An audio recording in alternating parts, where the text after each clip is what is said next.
Président de l'Assemblée nationale, Monsieur le ministre du Travail, de l'Emploi, chargé des relations avec les institutions, honorables députés, mes chers collaborateurs, je voudrais, à l'entame de mon propos, présenter mes vives félicitations à Monsieur le Président pour sa brillante élection à la tête de cette prestigieuse institution et à l'ensemble des membres de l'Assemblée nationale pour leur brillante élection. Que le bon Dieu vous inspire dans vos travaux, d'autant que je ne doute absolument pas du bien fondé et de l'honorabilité des préoccupations qui sont les vôtres. J'ai aujourd'hui le privilège, et c'est la deuxième fois, de devoir défendre les deux projets de loi portant révision de la Constitution et suppression du Conseil économique, social et environnemental et du Haut Conseil des collectivités territoriales.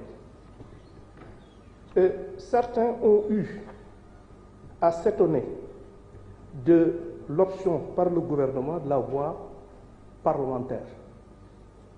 Je dois dire que leur étonnement m'étonne également, dans la mesure où c'est l'article 103 de la Constitution qui privilégie les deux moyens, les deux procédures applicables en la matière, soit la voie référendaire, soit la voie parlementaire. Et il appartenait au gouvernement de choisir la voie parlementaire, ce qu'il a déjà eu à faire dans le passé. Parce que dans la législature précédente, j'ai effectivement eu, pour les mêmes motifs, pour les mêmes motivations, à défendre ce projet de loi. Et en défendant ce projet de loi, ce sont les mêmes motivations qui reviennent. Lesquelles motivations concernent principalement la rationalisation des ressources de l'État. Et je l'avais déjà dit, nous savons tous que les ressources allouées à ces deux institutions, à mon sens, sont extrêmement importantes, substantielles, et ma conviction est que la suppression de ces institutions participe d'une véritable œuvre de salubrité budgétaire. Cela dit, le Conseil économique, social et environnemental de 2012 à 2024 a coûté aux contribuables sénégalais plus de 65 milliards de nos francs. Et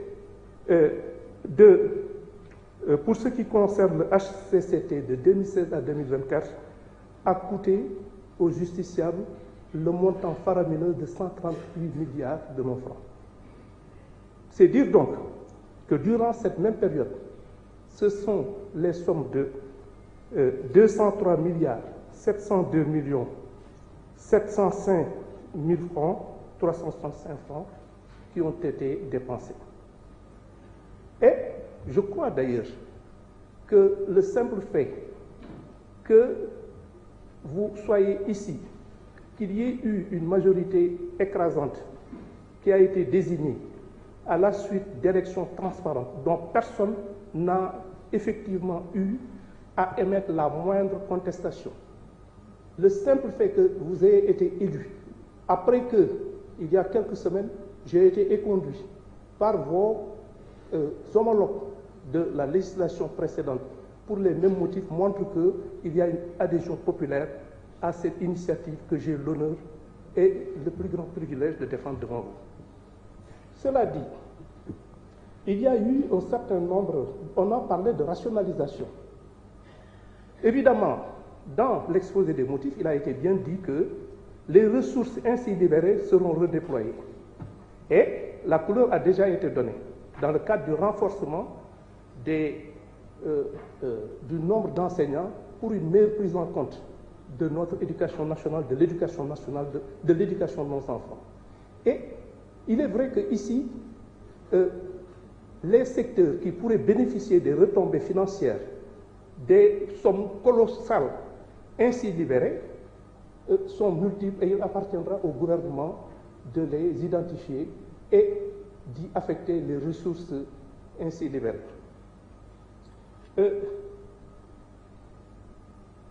En dehors de cela, j'ai été interpellé sur un certain nombre de questions sur lesquelles je m'efforcerai de répondre de façon exhaustive. Il a été question beaucoup de l'administration pénitentiaire, des conditions de détention, des problèmes de prison. Actuellement, ce que je peux vous dire, c'est qu'il y a un projet de construction de 9 prisons. J'ai l'habitude de le dire en tant que militant des droits de l'homme, que quand une société qui se veut démocratique se permet d'envoyer certains d'entre ses membres pour des raisons tout à fait justifiées en prison, je crois que la moindre de ses responsabilités est justement de devoir organiser des conditions décentes pour les accueillir dans un environnement qui préserve leur dignité. Et donc, on l'a dit, il y a 9 prisons qui sont en cours de construction et il y a principalement le projet de construction d'une prison de 2500 places au niveau de Diamniadio et de 500 places à Fatick. De même, la question du tribunal de Kaffrine a été, du département de Kaffrine, la prison de Kaffrine a été posée. J'ai eu le privilège le 24 octobre dernier d'installer ce tribunal de grande instance de Fatick. Et il est vrai qu'il va falloir réaménager cette prison qui doit effectivement faire face à de nouvelles contraintes. Des contraintes inhérentes au fait que, évidemment, il ne s'agit plus d'un tribunal d'instance, mais d'un tribunal de grande instance, avec tout ce que cela comporte comme aléas qu'il faudra prendre en compte. Et je crois que l'exposé tout à l'heure de l'honorable député Dang a été assez éloquent et ça entre dans le cadre de nos préoccupations et nous nous efforçons justement de régler ces questions. Cela dit, dans le cadre de l'amélioration des conditions de vie des détenus, il faut dire que jusqu'à présent, l'indemnité journalière est de 1152 francs par jour. Dans le cadre du projet de loi de 2025, cette somme de 1152 francs par jour et par détenu a été portée à 1300 francs. C'est vous dire donc que, qu'on le veuille ou pas, nous sommes dans cette dynamique avec les ressources que nous avons, avec aussi cette observation fondamentale que nous n'en sommes qu'au début. Pour les autres questions qui ont été posées, dans le cadre de... On nous a parlé de la lumière sur les morts que nous avons enregistrés depuis 2021. Une enquête est en cours et je crois d'ailleurs que c'est une question de principe et tout simplement de crédibilité. Je pense que si, pour des faits aussi graves qui ont ému tout le monde et dont certains, autant pour moi, se sont passés en direct, c'est-à-dire sous l'œil des caméras, que ces gens, que ces morts concernant nos compatriotes puissent rester impunis, ce serait un mauvais signal. Parce que ce serait tout simplement asseoir, qu'on le veuille ou pas, un climat d'insécurité que rien ne saurait justifier. C'est vous dire donc que c'est une question de principe, nous allons nous y atteler, nous allons nous efforcer de faire en sorte que toute la lumière soit faite. Et je vous assure que le travail est déjà entamé. Toute la lumière sera faite et toutes les responsabilités seront établies et les personnes mises en cause, surtout les commanditaires, répondront de leurs actes.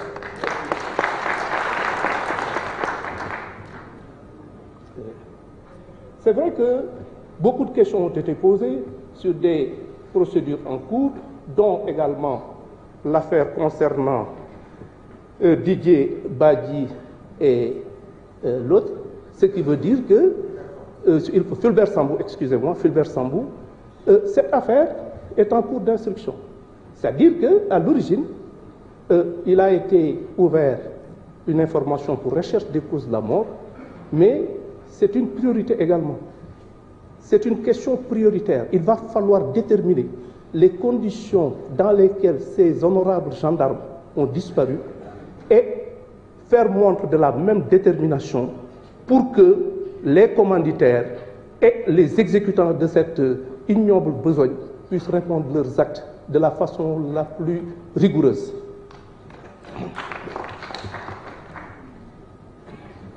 On nous a parlé de la création de nouvelles institutions. Je m'étonne que cela vienne de la part de personnes qui ont traversé les régimes et qui ont eu à être témoins de transformations du Conseil économique et social qui, effectivement, n'ont eu qu'à changer de nom avec les mêmes réalités. Ce que je peux dire, c'est qu'en tout état de cause, la création de nouvelles institutions n'est pas à l'ordre du jour. Parce qu'on a d'autres priorités, on a d'autres impératifs que nous nous efforcerons de respecter au mieux des intérêts des Sénégalais. Pour les autres affaires qui ont été évoquées, je rappellerai toujours que le temps de la justice n'est pas celui du politique. Mais encore une fois, toutes les affaires qui méritent de trouver une solution au mieux des intérêts de la République, toutes ces affaires feront l'objet d'un traitement particulier. J'ai été interpellé sur, en particulier, un certain nombre de questions, notamment le cas de la dame Mariama Sagna. Un honorable député a eu à poser son cas. Dans cette affaire, il y a eu 2 personnes qui ont été jugées. Il s'agit de Saliou Boy et Ousseynou Diop. Ils ont été poursuivis pour association de malfaiteurs, viol collectif, meurtre, avec usage d'un moyen de vol en réunion, commis la nuit avec usage d'un moyen de locomotion. Cette affaire a été jugée par la chambre criminelle du tribunal de grande instance de Pikine-Guédiawaye le 2 janvier 2024. Et les accusés ont été condamnés à la réclusion criminelle à perpétuité. Les intérêts de la partie civile ont été réservés. Bon, pour les autres affaires qui ont été évoquées, on nous a parlé des fonds Covid. Ces fonds Covid font l'objet d'une information. Et toute la lumière sera encore une fois apportée à l'ensemble de ces affaires qui feront l'objet effectivement, si c'est d'un suivi rigoureux de la part effectivement de mes services. Bien. On a parlé de la commission d'indemnisation. Il ne s'agit pas d'une commission d'indemnisation, mais plutôt d'une commission d'assistance aux justiciables. Et cette commission est logée au ministère de la Femme.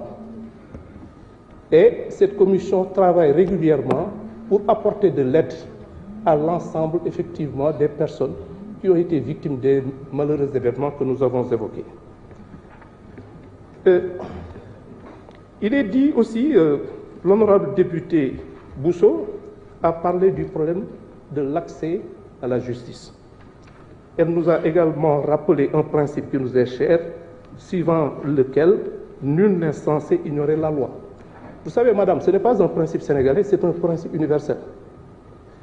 Si on dit que nul n'est censé ignorer la loi, c'est juste une question de commodité. Une question de commodité dans la mesure où les lois, quand on les vote, quand vous les votez, et que ces lois sont promulguées et publiées, mais personne ne peut invoquer devant une juridiction « je ne suis pas au courant ». Sinon, on va condamner absolument personne. Si effectivement on pouvait dire que ah man de xawma woon ni loolu yoon daf ko tere, mais attendez, en ce moment-là, les palais de justice, les tribunaux seraient tout simplement impuissants à régler ce genre de choses. C'est dire donc que, comme j'ai l'habitude de le dire, c'est une question de commodité parce qu'on ne peut pas faire autrement. Évidemment, comme vous le suggérez, il y a possibilité de faire en sorte qu'il y ait une meilleure vulgarisation de ces infractions. Dans le cadre de l'école, dans le cadre de certaines associations sportives, par tous les moyens susceptibles justement de faire en sorte que l'écrasante majorité, sinon la totalité de nos populations, puisse être au courant de certaines infractions. Mais en tout état de cause, on est dans cette dynamique. Et puis, l'érection de plusieurs maisons de justice au niveau de beaucoup de nos villes, comme par exemple à Dakar et dans les régions, qu'il y a effectivement, depuis 2006, le dispositif justice de proximité composé de 31 maisons de justice, dont les 6 à Dakar et 25 autres dans différentes communes à travers le territoire national. Elles permettent de rapprocher les citoyens de la justice et dans le cadre de l'installation de nouvelles juridictions et encore une fois, dans le cadre de ces maisons de justice, absolument rien, il n'y a aucun frais à s'acquitter. On n'a absolument il n'y a aucun frais de justice à libérer. En plus, ces maisons de justice ont vocation à régler les conflits entre les populations au niveau local et de prévenir également certains conflits de voisinage. Et les mêmes maisons de justice ont vocation à aider les populations à l'obtention des documents délivrés par les juridictions, casiers judiciaires et autres. C'est vrai que la question a été posée de ces questions de casier judiciaire et de certificat de nationalité.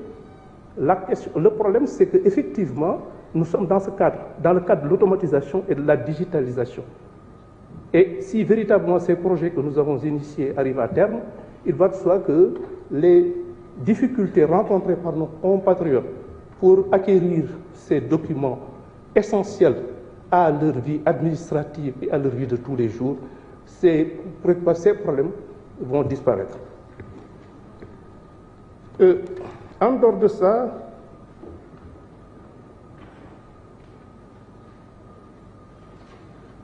certaines autres questions ont été posées.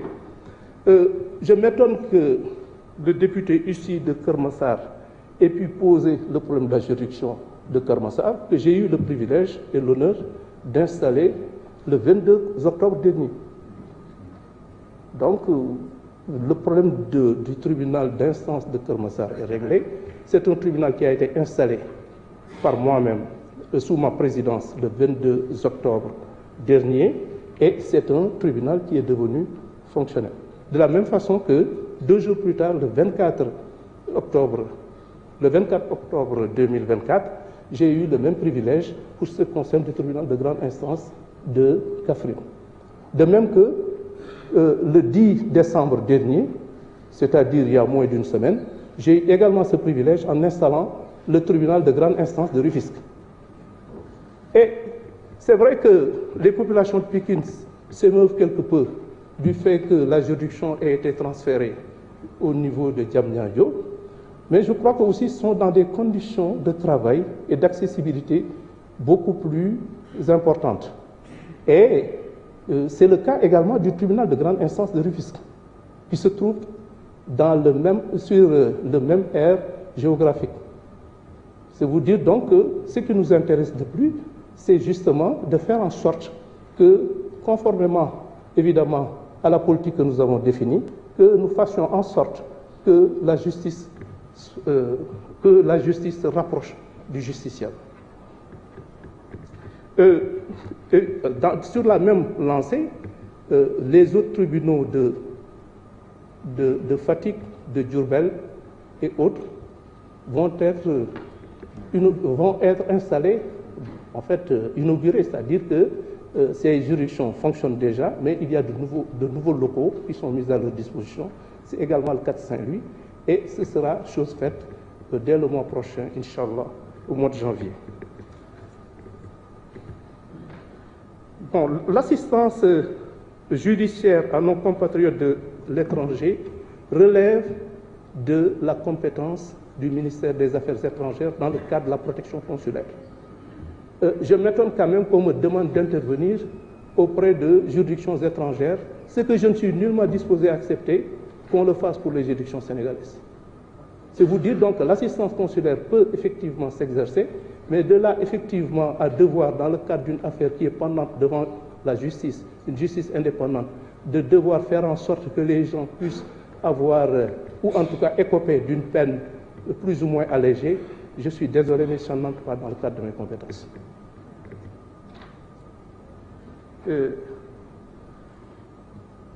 On a également parlé du tribunal de Salémata en état de délabrement. Je le reconnais, c'est également le cas du tribunal de Saraya, surtout à la suite des dernières pluies qui ont eu effectivement à endommager considérablement les locaux. Nous sommes en train effectivement de nous atteler à la réfection de ces juridictions pour que véritablement les magistrats, les justiciables, le personnel de la justice qui évolue dans ces juridictions puissent effectuer leur travail de la façon la plus conforme aux intérêts du service public de la justice et dans un cadre minimal de performance. Monsieur le Président, Messieurs les députés, c'était justement ce que je devais, les questions principalement qui m'ont été posées et auxquelles j'ai tenu à répondre, en vous réitérant justement ma demande relativement au vote de ces lois-là, qui, encore une fois, entrent dans le cadre de l'intérêt général des populations, puisque les ressources exorbitantes qui ont été mobilisées